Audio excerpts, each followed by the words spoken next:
What's up, everybody, and welcome back once again to the Don't Shoot Disc Golf podcast. I am your host, Harry Messenger, coming to you live from my studio here in South Manchester. And as my tie fades away once again, I would love to give a massive shout out to this show's sponsors, a London Disc Golf community, for making the YouTube stream happen, paying some of the bills to let this show happen every week, and a massive thanks to Disc Golf UK. We couldn't do this without you. So yeah, welcome to the Women's Global Event Preview Show. And not only is it the Women's Global Event Preview Show, but we've got a surprise guest for you all. And tonight's guest is going to be none other than Zoe Andyke, who you will know from the charity show. Kind of CEO of Uplay, amazing charity who we raised a load of money for. And she's excited to speak to you all tonight. Hello, Zoe. You need to unmute, Zoe. There you go. You got it. You got it. You got it. Can you hear me now? We can. Welcome to the show, Zoe. Thanks for joining us once again. Yeah, thank you for having me. It's really cool to be back. And kind of quickly, it was only just a month and a half ago, I think, or not even, that I was on here last, and I'm glad to visit with you all again. Yeah, really excited to have you, and I'm glad to have you for a bit longer this time, because we had a lot to cram in on the last one, trying to auction off all of the packages before the end of the show. Yeah. But yeah, that was so cool. the auction ended up going very well. We raised an absolute ton of money for Uplay and Edge, so we're really proud of that here, and I know that it will do a lot of good. So once again, thanks for facilitating that. I was gonna say, before we get started on the women's global topic, to everyone out there, again, just a huge thank you. I know from Jay Ring and myself, we're both incredibly stoked about the number that was raised. I think you tripled what your goal was, or maybe more. And I know that the education projects that the funding is going to be put towards are spectacular. So everybody out there, please make sure you're following, Uplay Disc Golf, whether it's on YouTube or Instagram, so you can see directly where your funds and your dollars are going to. The teaching projects this year are even more unique than we've done in the past. And I don't want to give away too much, but the teaching projects this year that are scheduled are incredible. I'm more excited to get to those than anything, even my own disc golf this year. So huge thank you. And we really, really just can't say enough about the big love coming from all the way across the pond. Oh, well, thank you so much. And I can't wait to start seeing more and more of the great things that you're able to do and bringing the game to so many new people. Really, really cool to see. But yeah, thank you so much for agreeing to come back.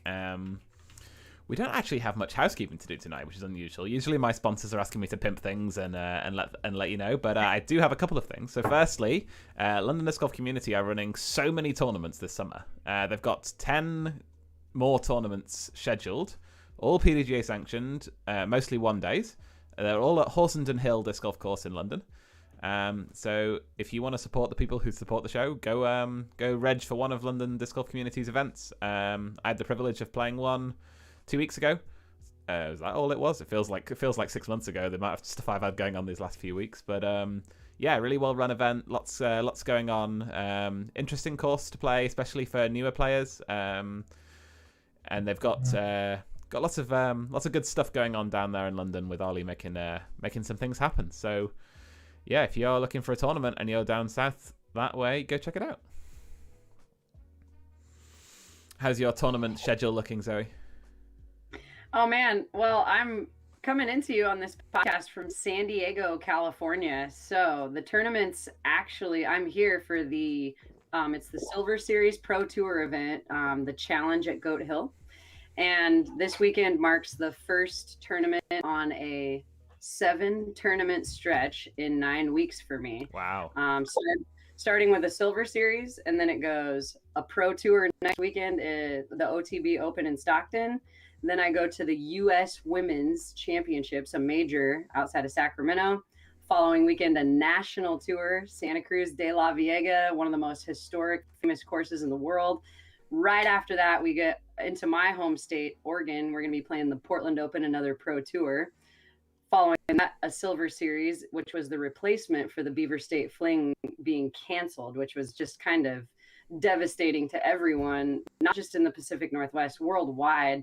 Mile McIver is a course that, you know, the touring pros and the most championship elite players want to be playing. And this will be the second year in a row that no really big tournament will be happening there. And it's due to nothing else except for the pandemic times, and the Oregon State parks that take care of that facility just didn't have the staffing and didn't quite feel comfortable with bringing that many tourists and travelers to that course venue. So that Silver Series, the replacement event, I'm excited to play as well, support some of our local guys running that tournament, and then off to Worlds in Utah. Wow, it's all coming so fast, and it's great to follow, great to watch, and really cool to see so many great high quality events being put on over there this year. And I'm really stoked that we have the opportunity to share it with the world now through the live and through the next day coverage. I'm super, super thankful always for Jomez Pro doing the next day men's, and then GK stepping up this year to make sure that all of the FPO divisions are covered. And, you know, when we're celebrating women, especially in the topic of women this weekend, it's just something that I want to say a huge thank you to all of you out there, male or female, that are watching the FPO division. The support is incredible, and it is one of the biggest ways for us to grow not only the awareness and the attention on the female side, but to inspire, to get more people. Yeah, no, I love watching the women play. For me, it's slightly harder to watch the live for the women because of the time it's on. The men's disc golf falls exactly in prime time for us here in the UK. It's like they've planned it for us exactly. It kind of gets finished right around like 10:30 p.m. But it's quite hard to motivate myself to start watching the women's about then. So sometimes I catch up on the next day or whatever. But it's really great to see, and there's so many great women, so many talented new players that are hitting the tour this year, and just blown away by some women who I've never even heard of, and they're just smashing. It's crazy. Big talent, and I got to tell you, as a competitor in this field, this is my 10th season in the touring pro division for females, and it used to be that I would expect to play with the same 3 or 4 players almost every weekend, And now there's a really good chance I won't play with any of the same players unless I'm on top card and like holding it down like that. There's such a fluctuation of talent, and there's so many more women playing that it's like super exciting to be in the FPO field, and then just in women's disc golf in general. This is the time. Yeah, sure. It's mad. And like massive shout out to Macy Walker.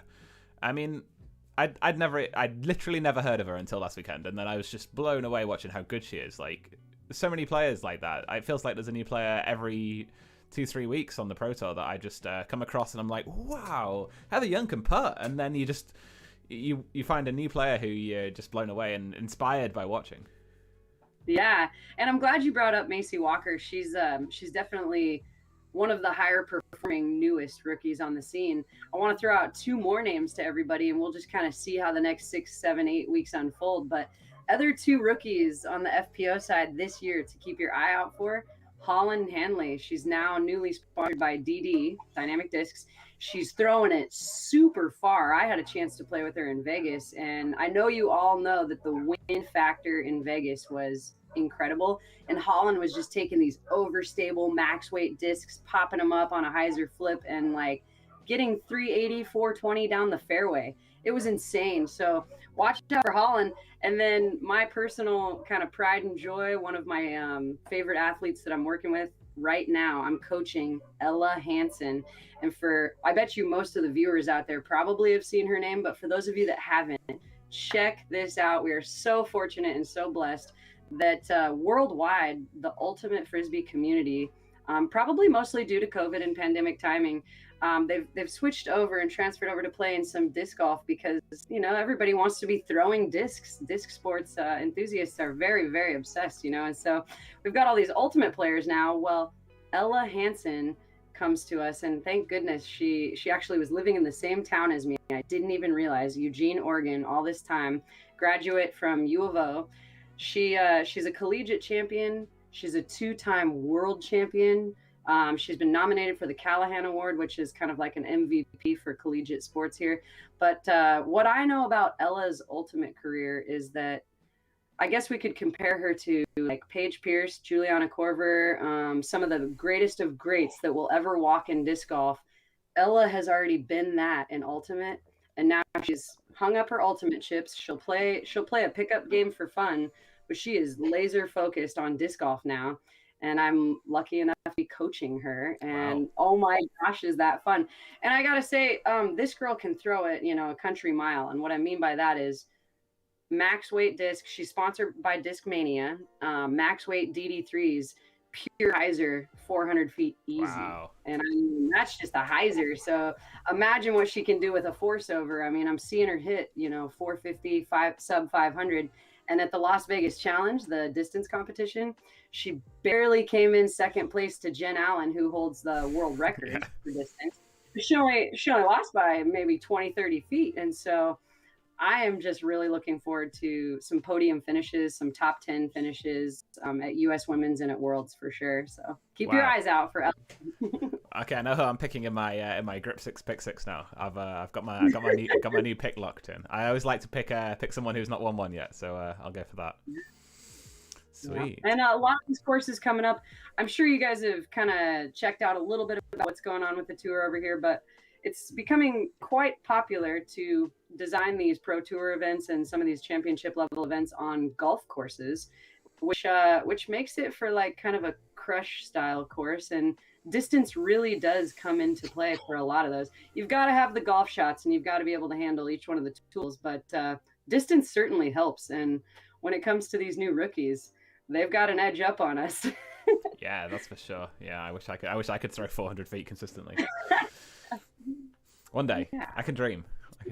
Yeah. So yeah, the only other thing to add about that before we switch away from the Pro Tour a little bit was I'm really excited for this Northwest Swing. I always like to refer to the Northwest Swing as kind of England on steroids, like the UK on steroids. Like I feel like the flora and fauna are fairly similar. We're at a similar latitude as along the world, but then everything seems bigger over there. Yeah. Yep.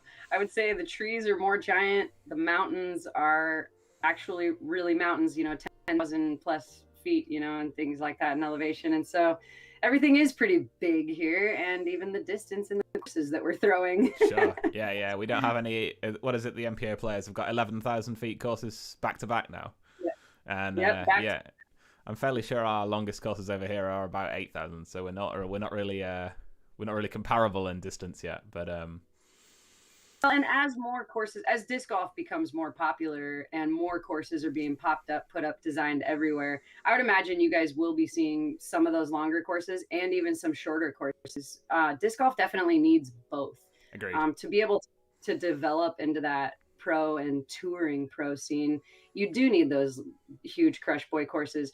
But in order to get there, you've got to have all the basic fundamentals of backhand, sidearm, maybe using left hand and right hand, rollers. You need all of the shots, all the angles, and all the distance control. So some of those 5,000, 6,000 foot courses, I have to say we need those. Everybody has to develop their entire game. And so hopefully as more courses pop up, especially over there, we'll have some more touring pros coming out of the UK. I hope so. So we mentioned disc golf on golf courses. I know one thing we don't have a lack of over here is golf courses. So so if we can get the numbers up to the point where it's economically viable for golf courses to put some baskets in, then we'll be laughing. But I think we're a little way away from that still. But we got an odd few.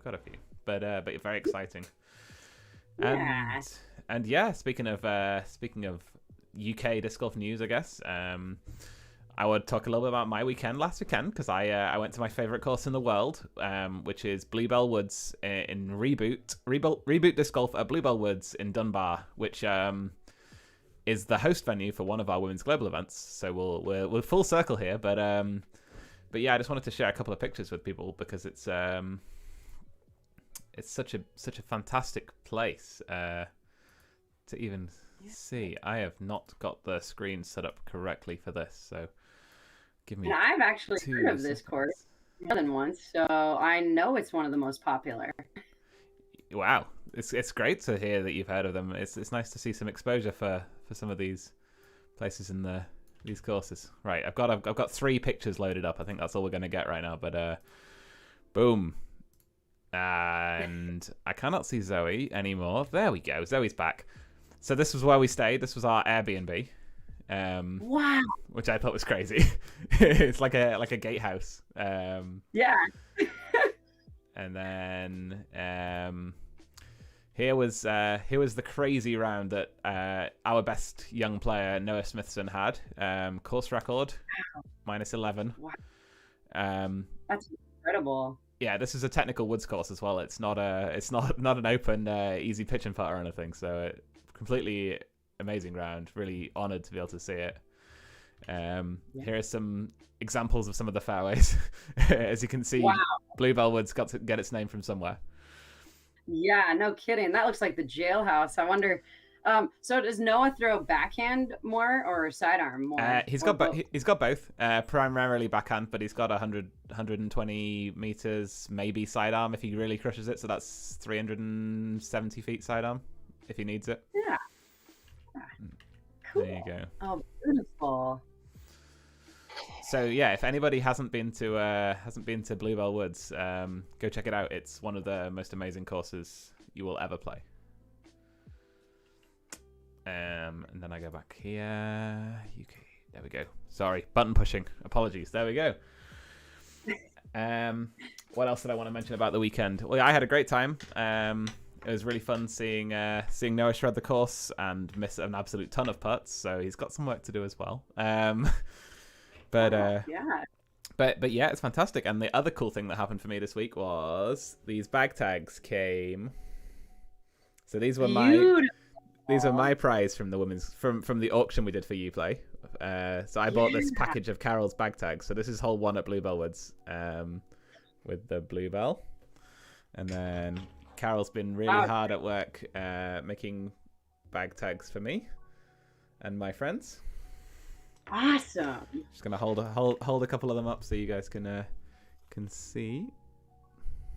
So, and I'm sure everybody out there probably already knows this, but these are handmade by Carol. She wood burns them and then she wood paints them, I believe. And this is So that's kind Derek Robbins will like this one. So this is a picture from Quarry Park, Derek's course, where the global event will be this week. And the statue is a statue of Derek. So it's that's so cool. Statue of Derek immortalized in bag tag form. And then my personal favorite, finally, Oh. with a little sheep. That's so cute. Hey, that very first one, tag number 1, the bluebells, looks like she kind of nailed it with the jailhouse of trees there. Yeah, exactly. Yeah, she's got it perfect. We're really lucky to have Carol in the community, and she's been to all these courses, so she was able to really capture the essence of them on the tag. So I'm super happy. Thank you, Carol, for that, and it was well worth the donation that I had to cough up for the privilege. It's like full circle how all these things just keep connecting, and I think it's really neat because disc golf seems to do that in almost every situation I can name. If you're playing disc golf, you're finding yourself around really great people, a great community. All the circles connect. If you don't know somebody on the course, you're going to know them pretty soon, or you're probably going to be pretty good friends with them soon. Absolutely. Everyone's so lovely, and it's just an honor to be part of the community here. And speaking of the community, we've got another tournament to announce. Of course, this one is at Mendip Disc Golf down in Bristol. It's called the Mendip RGB, red, green, blue. So what they're doing is they're playing 2 PDGA sanctioned rounds, one in the morning, one in the afternoon. It's 13 holes for both rounds, so that's the minimum amount you can have to be sanctioned. Unfortunately, they lost some of their holes this year. Back at the activity centre, reclaimed some land. But so you get to play 2 rounds of 13 holes, but to make up for it, you get to play unlimited green holes in the lunch break. So they're the ace run pitch and putt holes. So they're gonna have fun green rounds at lunchtime, semi-serious sanctioned rounds in the morning and the evening, and that is at Mendip.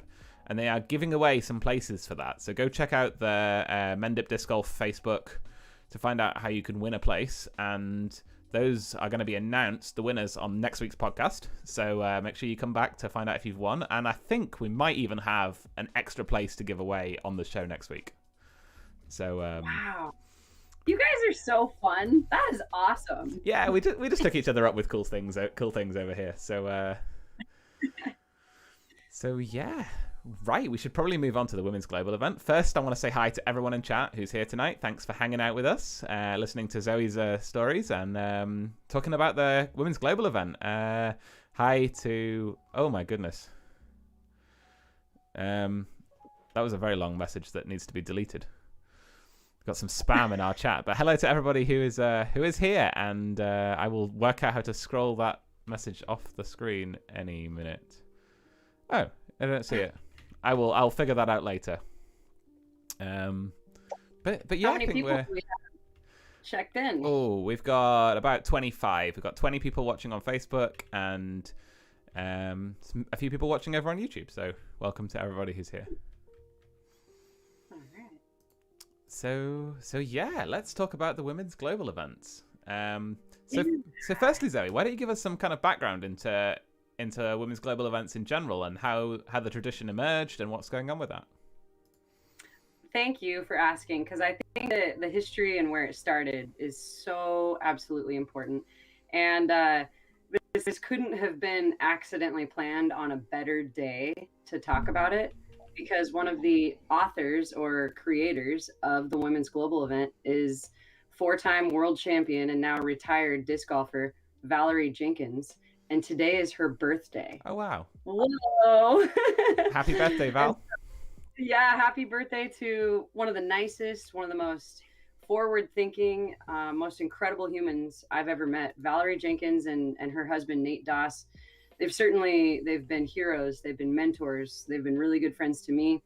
And this Women's Global event, when Val first came out with it, I believe it was 2012. Don't quote me on that, because it could have been 2014.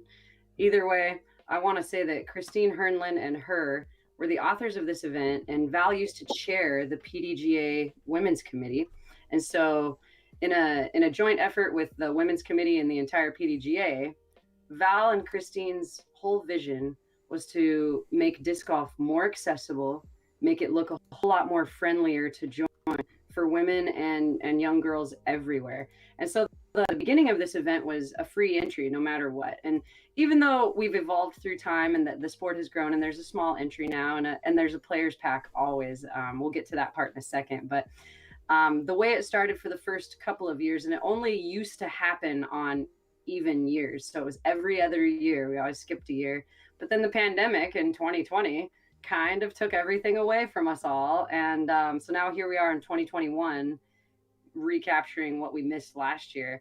And the coolest part about this is that there's more than 100 events happening this weekend that are participating in the Women's Global, when I believe the very, very first one started at something like 25, maybe just under 30 either way. So, and we're talking about events. Then you think about the participants in those events, and we have information when you go through the years of the WGEs that show the participation per event from the beginning, maybe being barely sold out to completely sold out with wait lists. So we know that the whole idea of the Women's Global bringing and growing the women's side of the game is working. I mean, look at the numbers.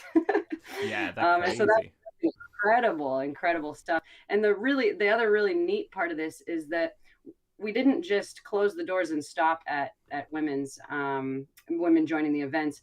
There was a need to have the support of the men. There's always a need for us to be supporting each other, but specifically in the case of the Women's Global, the PDGA was really awesome to kind of come up with the whole idea of having the men's propagators at some of the events so that we could have really good reads on ratings for these ladies.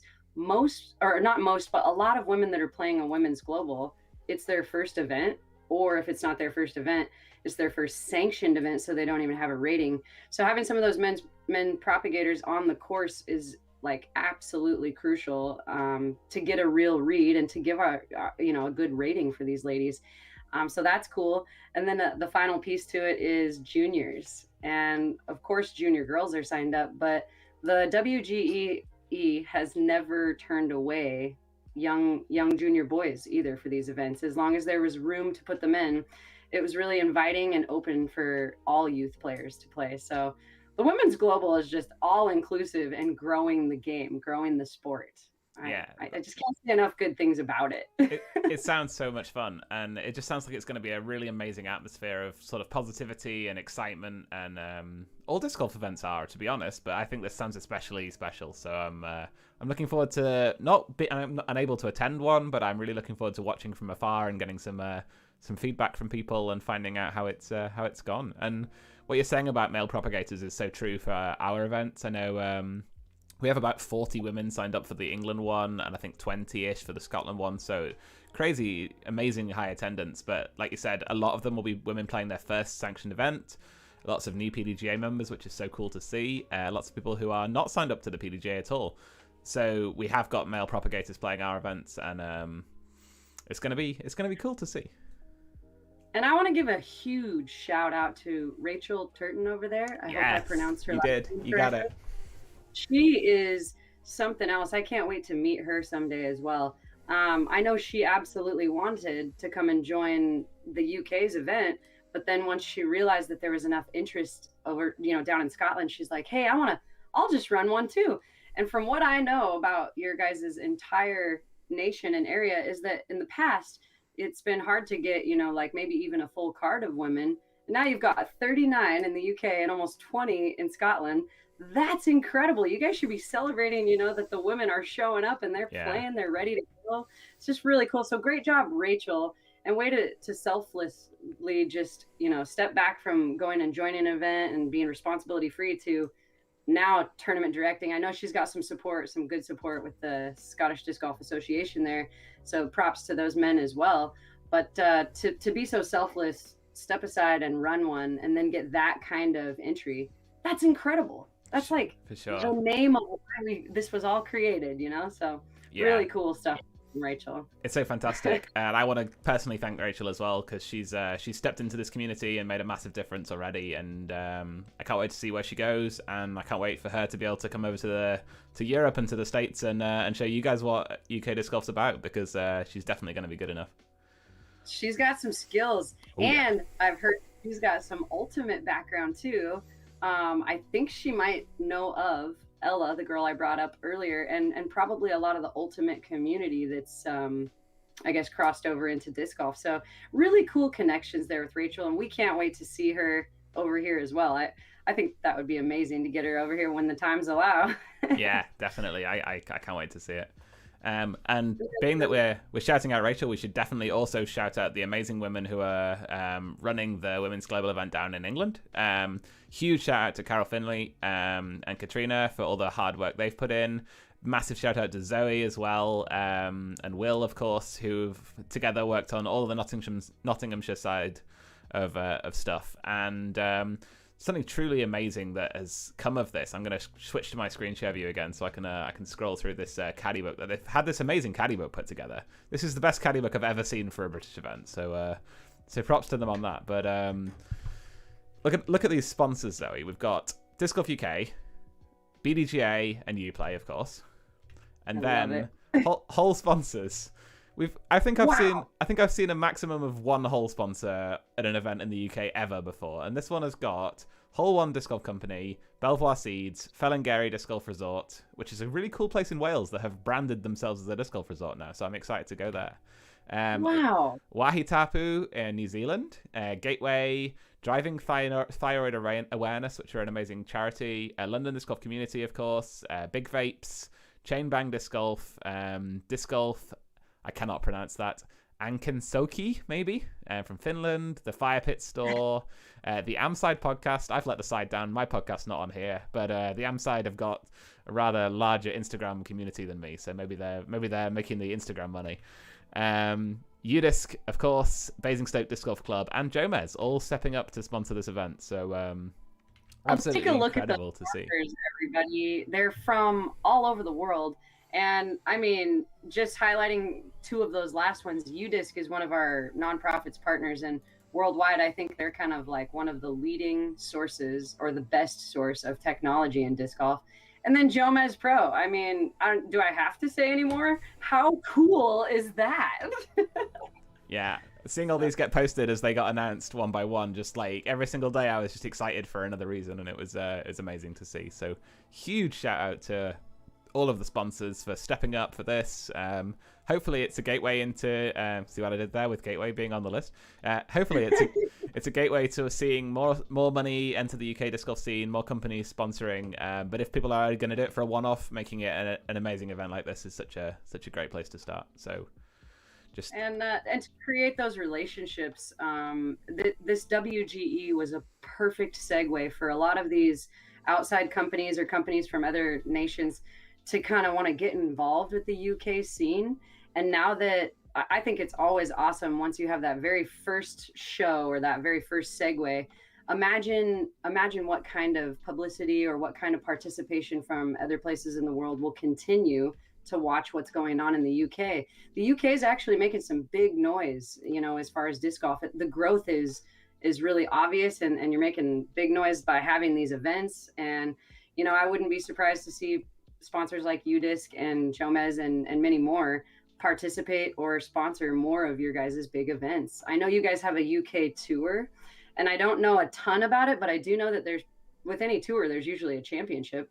And so by the time you guys get to that kind of tournament, maybe you'll have more love coming on over from big sponsors. Who knows? Yeah, I hope so. I really do. And I really hope that that not too long in the future we can get, say, a Euro Tour back in the UK. Because for me, that was one of the things that inspired me to become so into competitive disc golf that I am now. Being able to travel to Euro Tours in my first year of playing and see not the touring pros from the States necessarily, but see really elite level players. Like, have you seen Silverlat's forehand? Like, have you seen Kristen Tatar like nail 3 15-meter putts in a row and not even crack a smile? Like, until you've seen these amazing ladies and men competing in person, you really just don't know how fast the disc can fly, because I can guarantee it, you've never thrown one that fast. So yes. yeah, if we can get more Euro Tour events in the UK, that would be amazing. That would be, and I think that time is definitely coming. This is just the best time to be alive in disc golf, if you ask me. And I've actually been saying that for about 3 or 4 years now, but it never rang more true until the pandemic hit, and then after everything settled down, and the numbers and the big noise coming just about disc golf being such a big deal, it's like it really is the best time in disc golf. It's so But exciting. back to your WGE, I do want to say the TD staff, Carol, Katrina, Will, and Zoe. I don't think any one of them have ever ran a disc golf tournament before. And I do know, just kind of being on a little bit of the inside with Carol, I work with her quite a bit. She's a big part of UPlay, one of our biggest volunteers, and actually now is listed as one of my strategic advisors for many reasons. I've been on kind of the inside of hearing how your guys' event came together and how incredible. I've ran tons of events. I run pro tours, the Portland Open. Dustin and I help put that on with the DGPT staff, all the way down to bring your own partner for fun doubles fundraisers. I've ran every gamut of event, kids events, you name it. And it's not easy. And just like getting these T-Sign sponsors to help pay for some of those overhead costs that people behind the scenes, unless you were working with the staff, you wouldn't understand how many different overhead costs, whether it's permits, insurance, different kinds of fees due to COVID even. I just know that the creativity and then just the sheer bravery to try to launch a lot of this stuff, we got to really tip our hats to that team. And I think it's wonderful what you guys are doing. You've got a lot of smart and forward-thinking people over there. Yeah, it's really great to see. I'm really excited to see where this leads to, because if this group of 4 people who've never done it before can run an event, then you can run an event, person out there listening to this, and I can run an event, and I am. My first event that I'm co-TDing, is in 2.5 weeks, so there's things happening over here, and I'm very excited. Awesome. Well, good luck. I'm excited for you. Yeah, it's cool. It's good. We got It was crazy because we opened it up as to women and children first when we got 19 registrations in the first 3 days. So we opened it up to Manchester Disc Golf Club members only, which is my local club, and we sold out our 72 places in 24 hours. Just to club members, which this time last year would have been like unthinkable. So we said, okay, well we can wangle it to get a few more places in. So we expanded to 90 and sold those out as well to just club members. So it's kind of a club member tournament, but there's some people who are club members from other places in the country coming up, but it just highlights just how massive the growth is. And so we're going to try and do something even crazier in the summer and run an event at 2 courses simultaneously and have even more people because everyone wants to play. So lots going on. Fingers crossed that it happens, but it's really cool. You got to keep up with that demand. That's cool.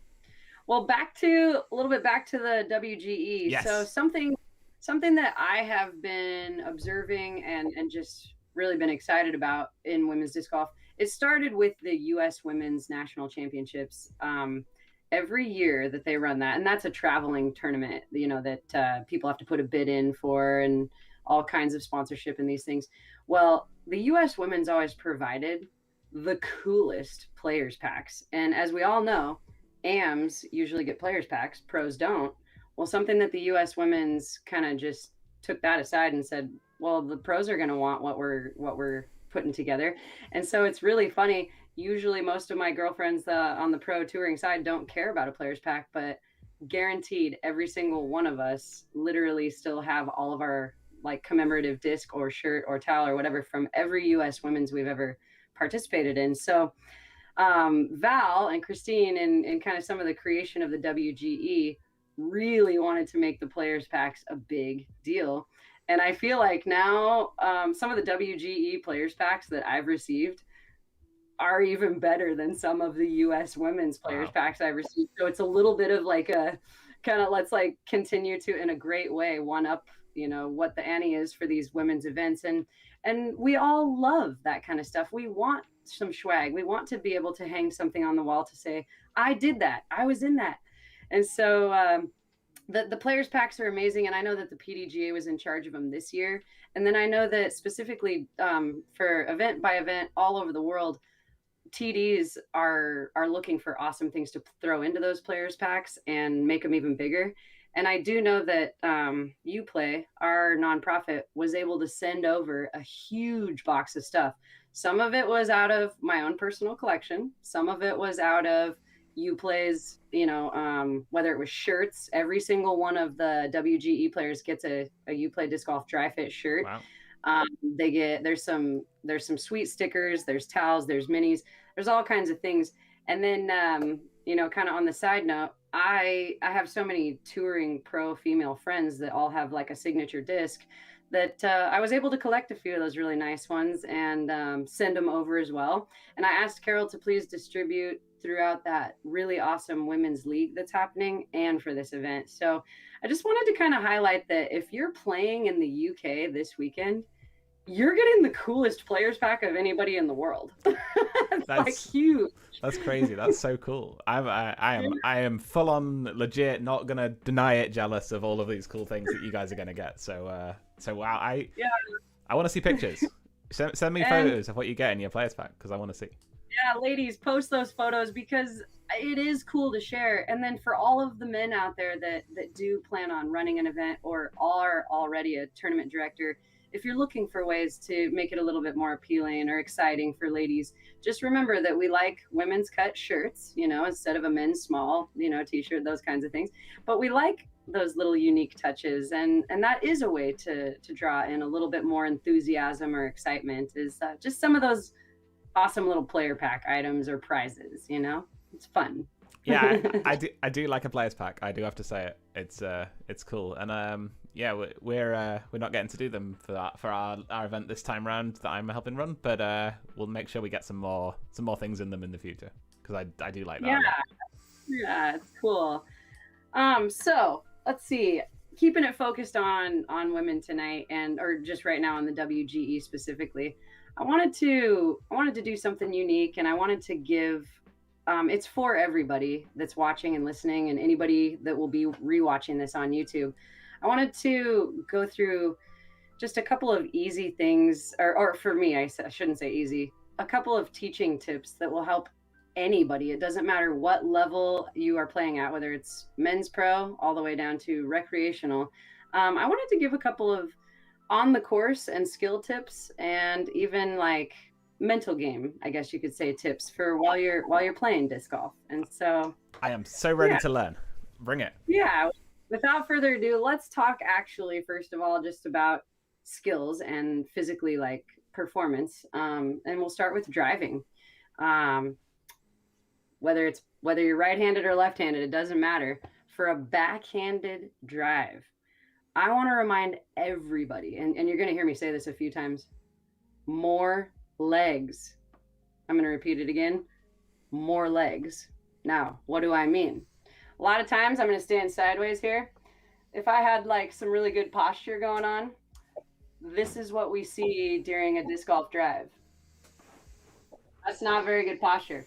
And so what we want to do to add more legs is straighten up our posture, but add the bend back down into your knees. So you see, look how much shorter I just got because I took the 6 inches from here, stood up straight with good posture, and I added it to my knees. Now, why would I add it to my knees? I want to be more athletic, more flow for a farther or a faster spinning throw. You need more legs, and you can't actually do any of that without all of the bend being in your knees. Perfect posture, or I always say being a good dancing partner, is absolutely crucial for really good form in disc golf. And that's for driving and for putting. And I'll get to all that in just a second with the putting, but you need to ask yourself right now when you're in form, am I a good dancing partner? Oh, I should probably stand up a little straighter, but I also need to add that bend back in to my legs. And then the final piece of more legs, spinning the disc faster and driving it farther, is that when you are throwing and releasing, it doesn't just stop there, you guys. You release and then you flow the off side of your body. So you can only see the top of my body, but when I flow or follow through, it's my left leg. If you're left-handed, it's your right leg, but it's my offhand side of the body, lower half of the body, that's like the final 50% of all the inertia that you're trying to throw with. So imagine if you throw and pull back, or throw and your back leg is standing or dragging on the ground, you only threw with 50% of your power, velocity, and speed. So more legs, throw and flow, and make sure you finish the shot with a follow through. And here's the way to fake yourself out for a follow through.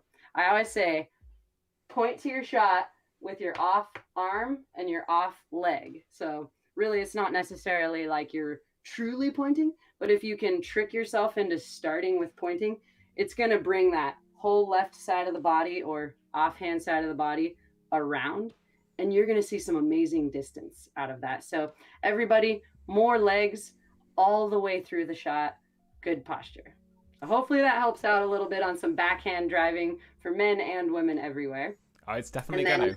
It's definitely gonna. I can personally attest to some of those because I'm very guilty of the first one, and the not following through thing properly. Not only will it rob you of your technique and effortless distance, it will also injure you if you don't do it. I got hurt last summer playing disc golf every day and not following through, and I busted the ligaments in my elbow. So follow through properly. Ow, ow, ow. Yeah, throw and flow. Disc golf really is just like a dance move. If you're not a dancer, disc golf is 180 degrees from backward to forward for a backhand drive. And if you're not bringing everything through forward, you only did half of the job. So do the whole job and you'll have better results. Sure. And then moving on to putting, no matter what kind of a putter you are, if it's offset stance, which we call track stance, or a straddle stance where your feet are parallel, and you're straddled out in an athletic stance. No matter what kind of stance, more legs. I've heard that one before, Zoe. Serious stuff is more legs. Now, why do I say that? A lot of people are just putting with all arm, okay, and they're leaned forward. So again, let's be a good dancing partner. And let's add the bend to the legs and let's push off and use the ground to create more spin speed. And so sometimes that's a little bit hard to understand. How does pushing off the ground create more spin speed? Well, if you're pushing off the ground, that means you're transferring your weight. If you're transferring your weight, you need a wider stance. And if you have a wider stance and you can transfer your weight, that actually, without you knowing it, or if you do know it, creates a longer line for your disc to be, from start to finish, to be pulled through on. If you have a longer line, you have time for more speed. What makes these things fly? Spin speed. So more legs. We want to be powerful in our putts, whether it's 5 feet or 1 meter, 2 meters to 10 meters. Sorry, I was going to try my hardest to speak in meters tonight, so I'll stop trying to speak in feet. But no matter if it's a short putt or a long putt, you're trying to hit as many chains as possible in order for the basket to catch the disc. So we don't really need to ease up on our short putts. You might as well just go ahead and putt those, as hard as you can. And then once you're back at those farther distances, that the way that we are going to make that spin speed match the distance is with a wider base and more legs. What's that? More legs. More legs. Got it. And then same thing, final tip, just kind of going through the whole gamut of it with the sidearm. Definitely more legs. But there's something about a sidearm that I really wanted to share with the world tonight, and it's the most common mistake or injury-causing mistake in the entire world. And it's okay if you do it. It's really easy to fix. A lot of times with a sidearm, and now I need to kind of adjust my screen to go a little bit lower. There we go. I'm kind of in a funny place to do my podcast, but a lot of times I've seen people, if my target is that way, draw back parallel and finish on a parallel or a level line. And that is not good for your arm. So as we are using more legs, our base is probably just a little bit wider. We can't have straight legs. We need to have athletic bendy knees. When we transfer our weight backwards and we load the disc, let's try to load it just a little bit higher or at head height. And then at the time that we start transferring our weight forward, that's when the elbow comes to the hip and we bring the disc to a level plane and then throw. But if we are starting up a little bit higher, bringing it down to the flat plane and then pushing forward and releasing, we're making it easier on our shoulder and on our elbow. And let your legs throw the whip. Okay. So a lot of times sidearm throwers are mostly all arm. Let's let our legs from weight transfer backward to forward. And then I'm right-handed, so my right foot is the final piece pushing off the ground to follow my body through or follow through. Left-handed players, left leg. So more legs, wider base. It's pretty much the ticket for throwing farther and throwing a little bit more efficiently on every shot. And I just feel like those are one of the easiest tips for me to be able to share with the world. And I'm hoping that it'll help the viewers out there or inspire, and maybe even some of you out there will be able to share that with your significant others, your loved ones, families, friends, because no one ever told me those kinds of things 17 years ago. And it did take me a much slower learning curve to figure out, how am I going to get more distance and how am I going to have the maximum amount of fun playing this game? Well, it's throwing with your entire body. And really, that means you're starting with throwing with more legs. There you go. And so that's the complete disc golf, more legs lesson. Just a little gift from myself and Uplay tonight, because Uplay is all about disc golf education and helping everybody. So that was the little special on the course tips that I had prepared for tonight. Well, thank you for sharing, and I know that's going to help an absolute ton of people, myself included, because especially with the sidearm, I'm not really a sidearm thrower. My sidearms go 30 meters where I throw them, or 45 meters where I don't want them to go.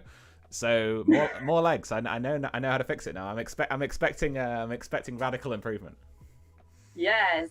Now, are there any like questions from the live chat or anything that you want to kind of break in with? Or, yeah. Well, people in chat, if you've got a question for Zoe, you've got 10 minutes or so of the show left. So let's hear your question. We've got lots of great feedback from your impromptu lesson. We've got Amanda saying, I get the feeling more legs is going to be said a lot this weekend. Such helpful advice. Thank you. Ben says, OMG, Zoe's such a good teacher, so clear and enthusiastic. Thanks for coming on the show.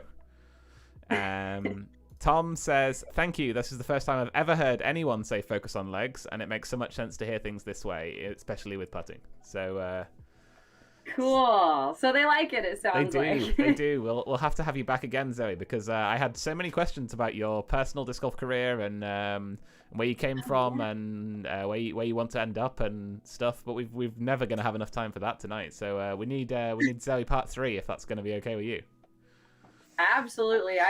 I want everyone out there to know, and you especially, Harry, it is my goal, as soon as the times are safe enough and allow, 100%. It's my goal to come over there and enjoy the lovely company, the awesome disc golf community, check out your courses and spend some time there. Something that nobody on the screen probably knows is my connection to the UK didn't actually start with Carol, and very, very separately I found Carol, but I have a very, very close personal friend over there who doesn't have anything to do with disc golf, but he was the man. His name is Sam Oatley. It'd be amazing if somebody knew him, but he's the one that encouraged me 8 years ago to start a nonprofit to teach. And it was because I was at Intel, a place that he was, higher up in the management. And he had me come and do some corporate wellness and teach a disc golf clinic. He watched me teach and he's like, you've got to do more with this. And so Sam lives over there, and very randomly and very separately, I met Carol. I think I told that story on the last podcast. And so I've got like really close and really special people over there, and so many of you that I haven't even met. So I really can't wait until the borders open up and for the time that I can come and visit and maybe do some live clinics there with you guys. So that'd be fantastic. Yeah, because I would certainly love to see that, and I know a lot of people here would really like to meet you and say thanks for all the support you've shown to the UK community so far. So that'd be amazing. My final, I know we're running really close on time, but I did want to give a little mental game really quick. I carry this little thing around and you can't read it from there, but I actually cut out, there's a piece of cardboard that I laminated myself with tape. I think 7 or 8 years ago. So it's really dirty. It's really gross because it lives in my disc golf bag. But these are the 11 processing goals. And I'm just going to read through them real quick. And for those of you that really want to take your game to the next level or compete and perform competitively at the highest for anything, you might want to replay this or write these things down. And I'm just going to go ahead with them, Harry, if that's all right. Do it. I'll be listening. Processing goals. Here we go. Number 1, I will trust myself and my stroke on every shot. Number 2, I will execute my pre-shot routine on every shot. Number 3, I will stay in the present moment, not the past, not worried about the future. One shot, one thought, okay? Number 4, I will accept bad breaks and mistakes and be tough in adversity. Ooh, that one's hard for everyone to follow. Number 5, I am going to be in a good mood and enjoy my entire round today. Just make that a rule. Number 6, I will trust my instincts and be decisive and committed. Nobody should be throwing a shot where they're like, ooh, I should change my disc, or maybe this isn't it. It's probably not going to go well. You'll be committed, will be the best results. Number 7, I will get looser and freer and more confident as the round moves on. Number 8, I love my putters. I love my putters. Number 9, I will let my disc go to my target. I'm in control. And then number 10 is actually where it really ends, even though I created an 11th. Number 10 is I will maintain a constant, ideal level of intensity on every shot. So how many times have you guys been out there and maybe missed a birdie? Right before the birdie, boy, were you focused and intense. And right after maybe missing the birdie, man, were you let down, bummed, whatever the attitude change may have been, what a difference in the intensity level in your brain. And so, of course, we're talking about, like, if anybody could really do all these at once all the time, superhero stuff, but we're striving for all these things, right? And so I just think it's, if we could keep the ideal level of intensity, maybe you just aced a hole. Try to keep some of that energy in for the next shot, even though that's exciting. Whether it be good or be bad, maintaining intensity is very, very important if you really want to be competitive in disc golf. And then my final one, number 11, that I teach all my clinics on and give to everyone or say to everybody I pretty much know is I play to play great. I'm not trying to win everything. I play to play great. So everyone out there, I challenge you, pick up a disc and play to play great. Because there's nothing better in the world than impressing yourself, unless you're not the one playing and you're working with somebody and they're impressing you, but they're playing to play great. And you just, you know what I mean, is it's all about playing to impress yourself or play great for yourself. And that's what traditional golf is built on. And I really wanted to share these processing goals with everybody because it seems like your scene is growing so big, so quick that I'm sure some of you will want to continue to advance up into the pro and touring pro and maybe even travel internationally. And you're going to need these processing goals to get there. Wow. Well, thank you, firstly, so much for sharing, because those are incredible tips. And I'm just thinking through in my head. This may be the first section of the podcast I ever watch more than once back, because I need to learn those and memorize them. I might write them on a disc or something, because for me, all of those things just ring true. As you were reading them, I was like, well, I don't do that. I try and do that, but then I don't do that. You know, anyone who's played with me will know I'm my worst critic when it comes to disc golf. I'm one of the, that was rubbish, Harry, after every shot. So I need to learn and listen, and thank you for sharing. Yeah, and my very last thing is to all of the women all over the world, but specifically over there in your country, best of luck. I wish I were there to watch and tee off and play with you. I'll be playing in San Diego this weekend, and although our tournament is not specifically a WGE event, it's a pro only. We weren't able to offer all 23 women's divisions, but what we're doing in replacement is kind of a support women's global event. So all of you out there, if you subscribe to the You Play Disc Golf YouTube channel, It won't be up for about a week, which will be after the event. Please watch and check out our channel, because all of the female competitors this weekend that I'm running this support global event for have an opportunity to speak to the camera, introduce their name, say good luck to all of you, and then give a really good teaching tip or mantra. And so I think you're going to find a lot of really good, really special and diverse information from all of the touring pro women that are competing this weekend and that are participating in our women's global support. And I want to say really best of luck to all of you. Big love. Yeah.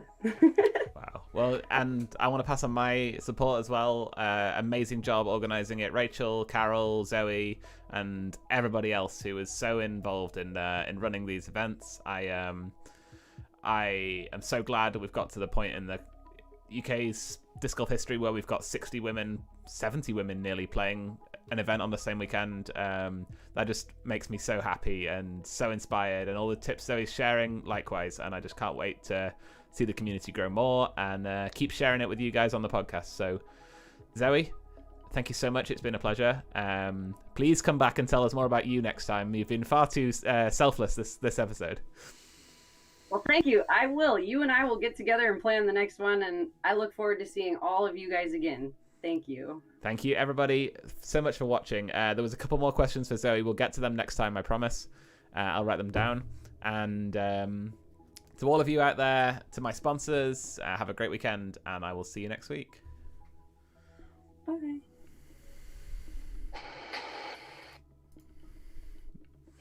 Oh, I've not done that right. We've not left yet. The most anticlimactic ending of all time. But there we go. Bye, everybody. Yeah, I'll do this. Hey, we got it. I was like,